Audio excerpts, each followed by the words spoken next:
دیکھیں تو بے شمار احادیث ہیں، جہاں آیت مبارکہ میں نے پڑھی احادیث بھی بے شمار ہے۔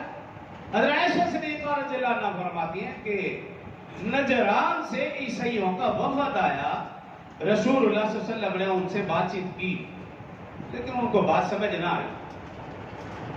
رسول اللہ صلی اللہ علیہ وسلم نے انہیں مباہلے کا چیلنج کیا، بے اگر تم حوالہ دلیل سے بات کو نہیں مانتے تو پھر آ جاؤ، مباہلہ کر لو، آگ جلاؤ، تم بھی کودو، میں بھی اپنے رشتہ داروں کے ساتھ اس آگ میں کودتا ہوں، دیکھ لیتے ہیں کون سچا کون جھوٹا۔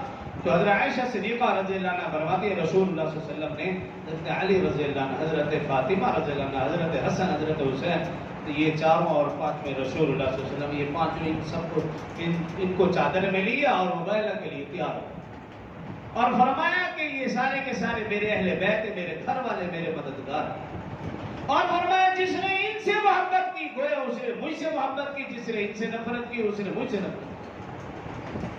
اسی طرح حضرت علی المرتضی رضی اللہ عنہ فرمایا انا مدینۃ العلم وعلی بابها، میں علم کا شہر و علی اس کا دروازہ ہے۔ حضرت فاطمہ رضی اللہ عنہ کے متعلق فرمایا فاطمہ میرے جگر کا ٹکڑا ہے۔